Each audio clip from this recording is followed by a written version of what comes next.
ഹരേ കൃഷ്ണ, ജയ് ശ്രീ രാധരാധേ. സർവൻ രാധാകൃഷ്ണ മൈത്തിലേക്ക് ഏവർക്കും സ്വാഗതം. രാധാറാണി ആരാണ്, രാധാറാണിയുടെ മഹത്വം എന്താണ് എന്നതിനെക്കുറിച്ച് ബോധ്യപ്പെടുത്തുന്നതിന് വേണ്ടിയിട്ടുള്ള ഒരു ചെറിയ ശ്രമമാണ് ഞാൻ ഈ വീഡിയോ കൊണ്ട് ഉദ്ദേശിക്കുന്നത്. വൈകുണ്ഠത്തിൽ ഭഗവാൻ മഹാവിഷ്ണുവിൻ്റെ വക്ഷസ്ഥലത്ത് വസിക്കുന്നത് ശ്രീ മഹാലക്ഷ്മിയാണെങ്കിൽ, ഗോലോക വൃന്ദാവനധാമത്തിൽ ഭഗവാൻ ശ്രീകൃഷ്ണനൊപ്പം വസിക്കുന്ന ദേവി രാധാറാണിയാണ്.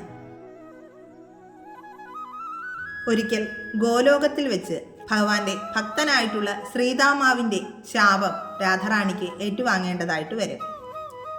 ആ ശാപം 100 വർഷം രാധാദേവി ഭൂമിയിൽ പോയി ജനിച്ച് 100 വർഷം ശ്രീകൃഷ്ണ ഭഗവാനെ പിരിഞ്ഞിരിക്കേണ്ടതായിട്ട് വരും എന്നായിരുന്നു. ഈ ശാപം രാധാറാണിയെ ഏറെ സങ്കടത്തിലാഴ്ത്തും. കാരണം രാധാറാണിക്ക് ഒരിക്കലും ഭഗവാനെയും ഗോലോകവും വൃന്ദാവനവും തൻ്റെ ഗോപികമാരെയും ഒന്ന് പിരിഞ്ഞിരിക്കുവാൻ സാധിക്കുകയില്ല. തൻ്റെ സങ്കടം ഭഗവാനെ അറിയിക്കും. അപ്പോൾ ഭഗവാൻ പറയും, ഇത് വിധിയാണ്, ഇത് സംഭവിക്കുക തന്നെ ചെയ്യും. എന്നിരുന്നാലും രാധാറാണിയുടെ സന്തോഷത്തിനായിട്ട് ഭഗവാൻ ഗോലോക വൃന്ദാവനത്തിൽ നിന്നും 84 കോശം, അതായത് 252 കിലോമീറ്റർ ഭാഗം വൃന്ദാവനത്തിൽ നിന്നും എടുത്തിട്ടാണ് ഇന്ന് ഉത്തരേന്ത്യയിൽ നമ്മൾ കാണുന്ന വൃന്ദാവനം രാധാറാണിക്ക് വേണ്ടി ഭഗവാൻ സൃഷ്ടിക്കുന്നത്. അങ്ങനെ രാധാറാണി ഭൂമിയിൽ വൃന്ദാവനത്തിനടുത്തായിട്ടുള്ള പഴയ ബെർസാന അഥവാ റാവൽ എന്ന് പറയുന്ന സ്ഥലത്ത് വൃഷഭാനു എന്ന ഗോപാലൻ്റെയും കീർത്തി എന്ന ഭാര്യയുടെയും പുത്രിയായി ജന്മമെടുക്കുന്നു. ജനിച്ച് 1 വർഷക്കാലം വരെ രാധാറാണി കണ്ണുകൾ തുറന്നിട്ടേയില്ല. എല്ലാവരും വിധി എഴുതിയത് ഈ കുട്ടി അന്ധയാണ് എന്നായിരുന്നു. ആ ഇടയ്ക്കാണ് ഗോകുലത്തിൽ യശോദാമ്മ ഒരു ആൺകുഞ്ഞിന് ജന്മം നൽകി എന്ന വാർത്ത അറിയുന്നത്. വൃഷഭാനുവും ഭാര്യയായ കീർത്തിയും രാധാറാണിയോടൊപ്പം ഗോകുലത്തിലേക്ക് പോയി. അവിടെ നന്ദഗോപരുടെ ഗൃഹത്തിൽ വെച്ച് രാധാറാണിക്ക് കണ്ണൻ്റെ കരസ്പർശമേൽക്കാൻ ഇടയാകും. അപ്പോഴാണ് രാധ തൻ്റെ കണ്ണുകൾ തുറക്കുന്നത്. രാധാറാണി ആദ്യം കാണുന്നത് കണ്ണനെയാണ്. ഇത് ഗോകുലത്തിൽ വെച്ച് രാധാറാണി കണ്ണന് കൊടുക്കുന്ന വാക്കാണ്. ഞാൻ ഭൂമിയിൽ പിറവിയെടുത്തു കഴിഞ്ഞാൽ കണ്ണനെ കാണുന്നതുവരെയും എൻ്റെ കണ്ണുകൾ തുറക്കുകയേയില്ല. എനിക്ക് ആദ്യം കാണേണ്ടത് എൻ്റെ കണ്ണനെയാണ്. ആ ആഗ്രഹമാണ് ഇവിടെ നിറവേറുന്നത്. ഭൂമിദേവിയുടെയും ബ്രഹ്മാവിഷ്ണു മഹേശ്വരന്മാരുടെയും അപേക്ഷയനുസരിച്ച് ഭഗവാൻ പരിപൂർണ അവതാരമായി ഭൂമിയിൽ ജന്മമെടുക്കുമ്പോൾ ഭൂമിയിൽ ജന്മമെടുത്ത മൂലപ്രകൃതിയായ രാധ എന്ന് ഗർഗസംഹിതയിൽ വർണ്ണിക്കുന്നുണ്ട്. കൂടാതെ പത്മപുരാണം പാതാളഖണ്ഡത്തിലും മൂലപ്രകൃതിയായ രാധാദേവിയുടെ മാഹാത്മ്യത്തെക്കുറിച്ച് പരാമർശിക്കുന്നുണ്ട്. ഗുപ്തദേവിയാണ് രാധാറാണി, അതായത് രഹസ്യദേവി എന്നർത്ഥം. ഭഗവാന്റെ ഉള്ളിലുള്ളപ്പോൾ അത് ധാരയാണ്. ഉള്ളിൽ നിന്നും അത് വെളിയിൽ വരുമ്പോഴാണ് രാധയായി മാറുന്നത്. മഹാജ്ഞാനിയായിരുന്ന ശ്രീരാമകൃഷ്ണ പരമഹംസർ വളരെ ആഴത്തിലാണ് രാധാറാണിയെ ആരാധിച്ചിരുന്നത്. ഭഗവാനോടുള്ള മാധുര്യ പ്രേമഭക്തി പോലും അദ്ദേഹത്തിന് തോന്നിയത് രാധാറാണിയോടുള്ള ഭക്തി കൊണ്ടാണ്. ശ്രീരാമകൃഷ്ണ പരമഹംസരെ പോലെ ഇത്രയും ജ്ഞാനിയായ ഒരു മനുഷ്യൻ രാധാദേവിയെക്കുറിച്ച് ഇത്രയും ഉയർത്തി പറയണമെങ്കിൽ ദേവിയുടെ മഹത്വം എന്തെന്ന് നമുക്ക് ചിന്തിക്കാവുന്നതേയുള്ളൂ. രാധാറാണി നമ്മുടെ ജീവിതത്തിലേക്ക് വന്നു കഴിഞ്ഞാൽ ദേവി ഒരിക്കലും ഒരു പ്രതിസന്ധികളിലും നമ്മളെ കൈവെടിയുകയില്ല. ഇത് സത്യമായ കാര്യമാണ്. കൃഷ്ണൻ നമ്മുടെ ജീവിതത്തിലേക്ക് വന്നു കഴിഞ്ഞാൽ ഭഗവാൻ നമ്മുടെ പ്രശ്നങ്ങളെയെല്ലാം സ്വയം സ്വീകരിച്ച്, അതായത് നമ്മുടെ ജീവിതത്തിലെ എല്ലാ സത്യങ്ങളെയും മനസ്സിലാക്കി തന്ന് നമ്മുടെ കർമ്മഭാരങ്ങളുടെ കാഠിന്യം കുറപ്പിക്കാൻ നമ്മളെ സഹായിക്കും. അതായത് നമ്മുടെ കർമ്മഫലങ്ങളെയെല്ലാം നമ്മളെ കൊണ്ട് തന്നെ അനുഭവിപ്പിച്ച് ജീവിതത്തിൽ ഏറ്റവും പരമോന്നതമായ ഒരു സ്ഥാനം നൽകി ഭഗവാൻ നമ്മളെ അനുഗ്രഹിക്കും. ഈ കർമ്മഭാരങ്ങളെല്ലാം അവസാനിക്കുന്നതുവരെയും ഭഗവാൻ നമ്മുടെ കൂടെ തന്നെ ഉണ്ടാവുകയും ചെയ്യും. എന്നാൽ ഭഗവാന്റെ ആ ഭക്തി നമുക്ക് നേടണമെങ്കിൽ രാധാറാണിയുടെ അനുഗ്രഹം ഒന്നുകൊണ്ട് മാത്രമേ സാധിക്കുകയുള്ളൂ. കാരണം ഭഗവാന്റെ നിത്യമായ ആനന്ദം എന്ന് പറയുന്നത് രാധാറാണിയാണ്. ഭഗവാൻ പറയുന്നത്, എന്നെ വിളിച്ചാൽ ഞാൻ വന്നില്ല എങ്കിൽ എൻ്റെ രാധയെ വിളിച്ചു കഴിഞ്ഞാൽ ഞാൻ ഓടിയെത്തുമെന്നാണ്. കാരണം രാധാറാണി മൂലപ്രകൃതിയാണ്. പ്രകൃതിയെ ആരാധിച്ചിട്ട് വേണം അതിനും അപ്പുറത്തേക്കുള്ള ഭഗവാനിലേക്ക് എത്താൻ. സത്യസന്ധമായ ആത്മീയ തത്വം എന്ന് പറയുന്നത് ഇതാണ്. രാധാറാണി കരുണാമയിയാണ്. രാധാറാണിയെ ആരാധിച്ചു കഴിഞ്ഞാൽ നമ്മുടെ ജീവിതത്തിൽ ഒരുപാട് മാറ്റങ്ങൾ ഉണ്ടാകും. ഇപ്പോൾ ദുഃഖത്തിലാണ് നമ്മൾ അകപ്പെട്ടിരിക്കുന്നതെങ്കിൽ രാധ രാധ രാധ രാധ എന്ന നാമം ജപിക്കുകയാണെങ്കിൽ പെട്ടെന്ന് തന്നെ ഒരു കുളിർമയും സന്തോഷവുമൊക്കെ നമുക്ക് അനുഭവിക്കുവാനായിട്ട് സാധിക്കും. അത് നിത്യവും ജപിച്ചു കഴിഞ്ഞാൽ നിത്യമായ ആനന്ദം, എന്തെന്നില്ലാത്ത ആനന്ദം നമുക്ക് അനുഭവിച്ചറിയുവാൻ തന്നെ സാധിക്കും. ഇത് ആരും നിർബന്ധിച്ച് ചെയ്യേണ്ട കാര്യമല്ല, മനസ്സിൽ സ്വയം തോന്നി ചെയ്യേണ്ട കാര്യമാണ്. ഒരു പ്രാവശ്യം രാധ രാധ രാധ രാധ എന്ന് ജപിച്ചു നോക്കൂ. ആ വ്യത്യാസം നമുക്ക് സ്വയം അനുഭവിച്ചറിയുവാൻ സാധിക്കും. കാരണം നിത്യമായ ആനന്ദം എന്ന് പറയുന്നത് രാധാറാണി മാത്രമാണ്. അപ്പോൾ നിങ്ങൾക്ക് തോന്നാം, രാധാറാണിക്ക് ഇത്രയേറെ മഹത്വമുണ്ടായിട്ടും എന്തുകൊണ്ടാണ് ഭഗവാന്റെ ജീവചരിത്രമായ ശ്രീമദ് ഭാഗവതത്തിൽ ദേവിയുടെ നാമം പരാമർശിക്കാത്തത് എന്ന്. നോക്കൂ, അതിന് പിന്നിൽ വളരെ പ്രധാനപ്പെട്ട ഒരു കാര്യമുണ്ട്. വൃന്ദാവനത്തിൽ രാധാകൃഷ്ണന്മാരുടെ സന്ദേശങ്ങളെല്ലാം തന്നെ കൈമാറിയിരുന്നത് ശുഗ എന്ന പേരുള്ള ഒരു തത്തയായിരുന്നു. രാധാറാണിയുടെ അവസാന നിമിഷം വരെയും ശുഗ ദേവിയോട് തന്നെ കൂടെയുണ്ടായിരുന്നു. എന്നാൽ ദേവി ഗോലോകത്തിലേക്ക് തിരികെ പോകുമ്പോൾ ശുഗയ്ക്കൊരിക്കലും പോകാൻ സാധിക്കില്ല. കാരണം ഭഗവാന്റെ ലീലകളും മഹത്വങ്ങളും എല്ലാം ഈ ഭൂമിയിലെ നിവാസികളിലേക്ക് എത്തിക്കേണ്ട കർമ്മം ശുഗയ്ക്കായിരുന്നു. അങ്ങനെ ആ ശുഗയാണ് പിന്നീട് പുനർജന്മമെടുത്ത് വ്യാസമുനിയുടെ പുത്രനായ ശുഗബ്രഹ്മർഷിയായി പിറവിയെടുക്കുന്നത്. പരീക്ഷിത്ത് മഹാരാജാവിന് തക്ഷകൻ കടിച്ച് 7 ദിവസത്തിനകം മരണപ്പെടുമെന്ന് മുനിയുടെ ശാപം കിട്ടും. അപ്പോൾ പരീക്ഷിത്ത് മഹാരാജാവ് മരണപ്പെടുകയാണെങ്കിൽ അദ്ദേഹത്തിന് മോക്ഷം ലഭിക്കുകയും വേണം. മോക്ഷം ലഭിക്കണമെങ്കിൽ ഭാഗവതം വായിക്കുകയോ അത് വായിക്കുന്നത് കേൾക്കുകയോ ചെയ്യണം. എങ്കിൽ മോക്ഷം ലഭിക്കും എന്നുള്ളതിന് യാതൊരു സംശയവും വേണ്ട. അങ്ങനെ ഇവിടെ പരീക്ഷിത്ത് രാജാവിന് ഭാഗവതം പാരായണം ചെയ്തു കൊടുക്കുവാനുള്ള കർമ്മം ലഭിക്കുന്നത് ശുഗബ്രഹ്മർഷിക്കാണ്. ഭാഗവതം പാരായണം ചെയ്യുമ്പോൾ ശ്രീകൃഷ്ണ ചരിതം വരുന്ന ഭാഗത്ത് രാധാറാണിയുടെ നാമം ഉച്ചരിച്ചു കഴിഞ്ഞാൽ ശുഗമുനി നിർവികൽപ്പ സമാധിയിലേക്ക് പോകും. കാരണം രാധ എന്ന് പറയുന്നത് പരമമായ ആനന്ദമാണ്.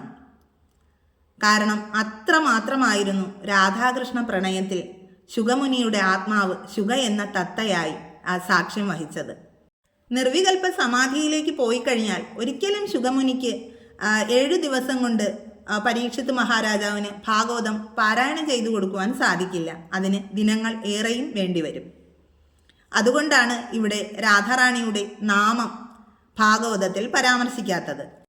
രാധാദേവിയുടെ നാമം പുറത്ത് പറയാതെ തന്നെ ശുഗമുനി ദീർഘനിശ്വാസമെടുത്ത് കുറച്ചു നിമിഷം കണ്ണുകൾ അടച്ചിരിക്കും. എന്നിട്ടും ഒരു വട്ടം മുനി അറിയാതെ തന്നെ ആരാധിത എന്ന് പറഞ്ഞിട്ടുണ്ട്. ആരാധിതയായ ഒരു ഗോപിക മാത്രം ഭഗവാനെ എല്ലാ സ്വരൂപങ്ങളിലും ദർശിച്ച് ഭഗവാന്റെ പ്രിയപ്പെട്ട ഗോപികയായി മാറി എന്ന്.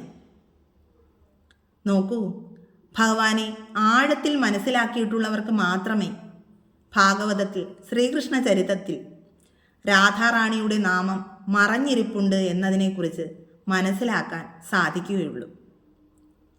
രാധാറാണിയുടെ അനുഗ്രഹവും കൃപാകടാക്ഷവും ഉണ്ടെങ്കിൽ മാത്രമേ ഒരുവന് ശ്രീകൃഷ്ണനിലേക്ക് എത്തിച്ചേരുവാനും സാധിക്കുകയുള്ളൂ. നവവിധ ഭാവഭക്തികളുണ്ട്. അതായത് 9 തരത്തിൽ ഭഗവാനെ ആരാധിക്കുന്നതിനെയാണ് നവവിധ ഭാവഭക്തി എന്ന് പറയുന്നത്. ശ്രവണം, കീർത്തനം, സ്മരണം, പാദസേവനം, അർച്ചനം, വന്ദനം, ദാസ്യം, സഖ്യം, ആത്മനിവേദനം. ഇതാണ് 9 ഭാവഭക്തികൾ. ഇതിൽ ആദ്യമല്ല ഏറ്റവും ആത്യന്തികമായിട്ട് വേണ്ടത് മാധുര്യ പ്രേമഭക്തിയാണ്. അതായത് നമ്മളെ സ്വയം തന്നെ ഭഗവാന് സമർപ്പിക്കുക. ഇതിനെയാണ് മാധുര്യ പ്രേമഭക്തി എന്ന് പറയുന്നത്. ഈ ഭക്തി നമുക്ക് ലഭിച്ചു കഴിഞ്ഞാൽ ഒന്നിനു വേണ്ടിയല്ലാതെ ഭഗവാനെ ഇങ്ങനെ എപ്പോഴും സ്മരിക്കുവാനായിട്ട് നമുക്ക് സാധിക്കും. അതിനെയാണ് മാധുര്യ പ്രേമഭക്തി എന്ന് പറയുന്നത്. ഈ നവവിധ ഭാവഭക്തികളിൽ ആദ്യം വരുന്നത് ശ്രവണമാണ്. ശ്രവണം, കേൾക്കുക, ഭഗവാന്റെ കഥകൾ, ഭഗവാന്റെ മഹാത്മ്യങ്ങളെല്ലാം കേൾക്കുക. രണ്ടാമതായി കീർത്തനം, ഭഗവാന്റെ നാമങ്ങൾ കീർത്തനം ചെയ്യുക, പാരായണം ചെയ്യുക. മൂന്നാമതായി ശ്രവണം, കീർത്തനം, സ്മരണം, ഭഗവാൻ ഇങ്ങനെ സ്മരിക്കുക, ഭഗവാനെ എപ്പോഴും ഓർക്കുക. പാദസേവനം, നാലാമതായിട്ട് പാദസേവനം, ഭഗവാന്റെ പാദങ്ങളെ നമ്മൾ സേവിക്കുക. അർച്ചനം, ഭഗവാനെ അർച്ചന ചെയ്യുക. വന്ദനം, ഭഗവാന്റെ മഹത്വങ്ങളെ വന്ദിക്കുക. സഖ്യം, ഭഗവാനെ തൻ്റെ സുഹൃത്തായി കണ്ട് ആരാധിക്കുക. ദാസ്യം, ഭഗവാനെ ഒരു യജമാനനായി കണ്ട് ആരാധിക്കുക. അവസാനം വരുമ്പോഴാണ് ആത്മനിവേദനം, നമ്മളെ തന്നെ സ്വയം, വേറെ ഒന്നുമില്ല നമ്മുടെ കയ്യിൽ കൊടുക്കുക, നമ്മളെ തന്നെ സ്വയം മുഴുവനായിട്ട് സമർപ്പിക്കുക. അതിനെയാണ് ആത്മസമർപ്പണം അല്ലെങ്കിൽ ആത്മനിവേദനം എന്ന് പറയുന്നത്. ഏറ്റവും പരമോന്നതമായ തലം എന്ന് പറയുന്നത് അതാണ്. ആ തലത്തിലേക്ക് ഓരോ ഭക്തനും എത്തിച്ചേരേണ്ടതാണ്. അങ്ങനെ എത്തിച്ചേർന്ന് കഴിഞ്ഞാൽ പരമമായ മുക്തി, അതായത് പരമമായ മോക്ഷം നമുക്ക് ലഭിക്കുമെന്നുള്ളതിന് യാതൊരു സംശയവും വേണ്ട. അതിന് രാധാറാണിയുടെ അനുഗ്രഹം കൂടിയേ തീരൂ. ദേവിയുടെ സ്നേഹവും അനുഗ്രഹവും ഉണ്ടെങ്കിൽ മാത്രമേ അതിന് സാധിക്കുകയുമുള്ളൂ. എന്നാൽ ഭഗവാനിൽ നിന്നും തികച്ചും വ്യത്യസ്തയാണ് ദേവി. ദേവിയുടെ കാര്യത്തിൽ, ദേവിയെ ആരാധിച്ചു കഴിഞ്ഞാൽ ഒരിക്കലും നമ്മൾക്ക് ഒരുപാട് കാലതാമസമൊന്നും നേരിടേണ്ടി വരില്ല. അതിനു മുമ്പ് തന്നെ നമ്മുടെ എല്ലാ ആഗ്രഹങ്ങളും ദേവി സാധ്യമാക്കി തരും. ഒരിക്കലും നമ്മൾ സ്വപ്നത്തിൽ പോലും ചിന്തിക്കാൻ കഴിയാത്ത കാര്യങ്ങൾ വരെ ദേവി നടത്തിത്തരും. അതാണ് ദേവിയുടെ മഹത്വം. കംസനിഗ്രഹത്തിന് ശേഷവും ഗുരുകുല വിദ്യാഭ്യാസത്തിന് ശേഷവും തിരികെ എത്തിയ ഭഗവാനോട് ഭഗവാന്റെ ഉറ്റ സുഹൃത്തും സന്തത സഹചാരിയുമായിരുന്ന ഉദ്ധവർ ചോദിച്ചു, ഭഗവാനെ, അങ്ങ് ഇവിടേക്ക് വന്നതിന് ശേഷം ഒരിക്കൽ പോലും വൃന്ദാവനത്തിലേക്ക് പോയില്ലല്ലോ. ശ്രീ രാധയെ അങ്ങ് കാണാൻ ശ്രമിച്ചില്ലല്ലോ. അങ്ങ് രാധയെ പൂർണ്ണമായും മറന്നോ എന്ന്. ഭഗവാൻ കുറച്ചു നേരം മൗനം പാലിച്ചതിന് ശേഷം ഉദ്ധവരോടായി പറയും, ഉദ്ധവരെ, അങ്ങ് എന്നെ സ്പർശിച്ചുകൊണ്ട് എൻ്റെ രാധയെ ആലോചിക്കൂ എന്ന്. അപ്പോൾ ഉദ്ധവർക്ക് കാണാൻ കഴിഞ്ഞത് ഭഗവാന്റെ മാറിടത്തിനുള്ളിലായിട്ട് വൃന്ദാവനത്തിൽ നിന്നും മടങ്ങുന്നതിനു മുമ്പ് തൻ്റെ രാധാറാണിയെ ഏൽപ്പിച്ച ഓടക്കുഴലുമായി ദേവി യമുനാ തീരത്ത് ഇരിക്കുന്നതാണ്. അതിന് അടുത്തായിട്ട് അനേക രാധാകൃഷ്ണന്മാർ രാസക്രീഡയിൽ ഏർപ്പെട്ടിരിക്കുകയാണ്. മറ്റൊരു സ്ഥലത്ത് പിണങ്ങിയിരിക്കുന്ന രാധയെ അനുനയിപ്പിക്കുന്ന കൃഷ്ണൻ, മറ്റൊരു ഭാഗത്ത് രാധാറാണിയുടെ തലയിൽ പൂവ് ചൂടിക്കുന്ന കൃഷ്ണൻ, യമുനാ നദിയിൽ ജലക്രീഡയിൽ ഏർപ്പെട്ടിരിക്കുന്ന രാധാകൃഷ്ണൻ, ഇങ്ങനെ പല ഭാവങ്ങളിൽ രാധയെയും കൃഷ്ണനെയും ഉദ്ധവർ അവിടെ ദർശിക്കുകയാണ്. ഇതെല്ലാം കണ്ട് ഉദ്ധവർക്ക് ആകെ പരിഭ്രാന്തി ഉണ്ടാവുകയാണ്. ഭഗവാന്റെ ദേഹത്ത് നിന്നും പെട്ടെന്ന് തന്നെ ഉദ്ധവർ കൈകൾ പിൻവലിക്കും. എന്നിട്ട് ഭഗവാനോടായി ചോദിക്കും, ഭഗവാനെ, അങ്ങ് സത്യത്തിൽ ഇവിടെ തന്നെയാണോ അതോ വൃന്ദാവനത്തിലോ? അപ്പോൾ ഭഗവാൻ പറയും, എന്താ ഉദ്ധവരെ ഇത്ര സംശയം? ഞാൻ പൂർണ്ണമായും എൻ്റെ രാധാറാണിയുടെ അടുത്ത് വൃന്ദാവനത്തിൽ തന്നെയാണ്. അതിന് ഒരു സംശയവുമില്ല. അകലെയാണെങ്കിലും ഞാൻ ആ ഹൃദയത്തിനുള്ളിൽ തന്നെയാണ് എന്ന് ബോധ്യമുള്ള ഒരാളെ എന്തിനാണ് എപ്പോഴും അടുത്തേക്ക് വിളിക്കുന്നത്? ഭഗവാൻ പറയുന്നു, പ്രിയപ്പെട്ട രാധയെ, നീ എനിക്ക് എൻ്റെ പ്രാണനേക്കാൾ പ്രിയപ്പെട്ടവളാണ്. രാ എന്ന ശബ്ദം എന്നെ ഉലയ്ക്കുന്നതാണ്. ആ ശബ്ദം, ആ നാമം ജപിക്കുന്നവന് ഞാൻ ഉത്തമ ഭക്തി പ്രദാനം ചെയ്യും. ധാ എന്നുകൂടി ചേർത്ത് ഉച്ചരിച്ചു കഴിഞ്ഞാൽ അവന് ഞാൻ പരമമായ പദം നൽകി അനുഗ്രഹിക്കും. ഭഗവാൻ എന്നും കേൾക്കാൻ ആഗ്രഹിക്കുന്നത് രാധാമന്ത്രമാണ്. കൃഷ്ണനിൽ രാധയുടെ അഭാവമോ രാധയിൽ കൃഷ്ണൻ്റെ അഭാവമോ നമുക്ക് ഭാവന ചെയ്യുവാൻ പോലും സാധിക്കില്ല. ഇന്നും ഗോവർദ്ധനത്തിലും വൃന്ദാവനത്തിലുമെല്ലാം മുഴങ്ങിക്കേൾക്കുന്നത് രാധാദേവിയുടെ നാമമാണ്. ശ്രീ മഹാദേവൻ പാർവതീദേവിക്ക് ഉപദേശിച്ചു കൊടുത്ത രാധാ സഹസ്രനാമം എല്ലാ ഏകാദശി നാളിലും പാരായണം ചെയ്യുന്നത് അതീവ ശ്രേഷ്ഠമാണ്. അതുപോലെ തന്നെ ഭാഗവതം പാരായണം ചെയ്യുന്ന ആചാര്യന്മാർ അവർ സ്വർഗാരോഹണം ചെയ്യുന്നതിന് മുൻപായിട്ട്, അതായത് അവർ സമാധിയിലേക്ക് പോകുന്നതിന് മുൻപായിട്ട് രാധാ സഹസ്രനാമം ചൊല്ലിക്കേൾക്കുന്നത് പതിവാണ്. എത്രത്തോളമാണ് രാധാദേവിയുടെ മഹത്വം! ഭഗവാനും ഇപ്രകാരം തന്നെയാണ്. പിന്നെ നമ്മുടെ കർമ്മഫലങ്ങൾക്കനുസരിച്ച് ഏറ്റക്കുറച്ചിലുകൾ ഉണ്ടാകും എന്ന് മാത്രം. അപ്പോൾ ചിലർക്ക് തോന്നാം, ഭഗവാന്റെ അടുത്ത് നമുക്ക് അകമഴിഞ്ഞ ഭക്തി ഉണ്ടായിട്ടും എന്തേ നമ്മുടെ ജീവിതം ഇപ്രകാരമായത് എന്ന്. നമ്മുടെ അത്ര പോലും ഭക്തിയില്ലാത്തവർക്ക് സുഖജീവിതങ്ങൾ, നല്ല സ്ഥാനമാനങ്ങൾ എല്ലാം ലഭിക്കുന്നു. എന്നിട്ടും നമുക്ക് മാത്രം എന്തേ ഇങ്ങനെയെന്ന് തോന്നാം. ആദ്യം മനസ്സിലാക്കേണ്ട കാര്യം, ഒരാളുടെ മുജ്ജന്മ കർമ്മഫലങ്ങളുടെ പരിണിത ഫലമായിട്ടാണ് നമുക്ക് ഒരു പുനർജന്മം ലഭിക്കുന്നത്. ആ കർമ്മദോഷങ്ങളെല്ലാം നീക്കിയതിന് ശേഷം മാത്രമേ നമുക്ക് ആ പരമോന്നതമായ തലത്തിലേക്ക് എത്തിച്ചേരാൻ സാധിക്കുകയുള്ളൂ. മറ്റൊരാൾക്ക് സുഖജീവിതം കിട്ടിയെങ്കിൽ അതിൽ സംശയിക്കേണ്ടതായിട്ട് ഒരു കാര്യവും തന്നെയില്ല. അദ്ദേഹം മുൻജന്മത്തിൽ ആർജിച്ച പുണ്യത്തിൻ്റെ ഫലമായിട്ടാണ് ഈ ജന്മത്തിൽ അദ്ദേഹത്തിന് അങ്ങനെ ഒരു ജീവിതം ലഭിച്ചത്. അതുകൊണ്ട് ഭഗവാനെ മുറുകെ പിടിച്ച് ഭഗവാന്റെ നാമങ്ങൾ ജപിച്ച് ആ കർമ്മഫലങ്ങളുടെ കാഠിന്യം കുറയ്ക്കാനായിട്ട് നമ്മൾ ശ്രദ്ധിക്കുക. ഭഗവാന് എന്താണ് സാധിക്കാൻ കഴിയാത്തത്? പ്രളയം വന്നപ്പോൾ ഗോവർദ്ധനഗിരിയെ ഭഗവാന്റെ ചെറുവിരൽ കൊണ്ട് ഉയർത്തി വൃന്ദാവന നിവാസികളെ എല്ലാം രക്ഷിച്ചു. അഹങ്കാരിയായ കാളിയൻ്റെ മുകളിൽ നൃത്തം ചെയ്ത് ആ കാളിയൻ്റെ ഗർവ് അവസാനിപ്പിച്ചു. അതുപോലെ കംസന്റെ കുവലയാപീഠം എന്ന ആനയെ ചുഴറ്റിയെറിഞ്ഞ് അതിനെ നിഗ്രഹിച്ചു. ഭഗവാന്റെ മഹത്വങ്ങളെക്കുറിച്ച് വർണ്ണിക്കുകയാണെങ്കിൽ ഒരു ദിവസമോ മാസങ്ങളോ വർഷങ്ങളോ ഒന്നും തികയാതെ വരും. അത് എല്ലാവർക്കും അറിവുള്ള കാര്യം തന്നെയാണ്. ഇത്രയുമൊക്കെ ചെയ്യാൻ കഴിവുള്ള ഭഗവാനാണോ കേവല മനുഷ്യരായ നമ്മളുടെ നിസ്സാരമായ ആഗ്രഹങ്ങൾ സാധിച്ചു തരാൻ കഴിയാത്തത്? പ്രപഞ്ചത്തിലെ എല്ലാ ദേവതകൾക്കും ഓരോ ഗുണങ്ങളാണ്. ആ ദേവതകളുടെ എല്ലാ ഗുണങ്ങളെയും നമ്മളിലേക്ക് സ്വീകരിക്കാൻ കഴിയുന്ന മനോഹരമായ കാര്യം എന്ന് പറയുന്നത് സ്നേഹമാണ്. ഞങ്ങൾ അത് അങ്ങോട്ട് നൽകി കഴിഞ്ഞാൽ അതിൻ്റെ 10 മടങ്ങായി തിരിച്ച് നമ്മളെ സ്നേഹിക്കുമെന്നുള്ളതിന് ഒരു മാറ്റവുമില്ല.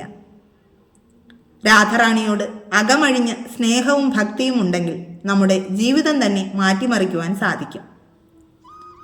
എല്ലാവർക്കും ഭഗവാനോടും രാധാറാണിയോടും അകമഴിഞ്ഞ വിശ്വാസവും സ്നേഹവും ഉണ്ടാകട്ടെ എന്ന് പ്രാർത്ഥിച്ചുകൊണ്ട് സർവം ശ്രീ രാധാകൃഷ്ണാർപ്പണമസ്തു. ജയ് ശ്രീ രാധേ രാധേ.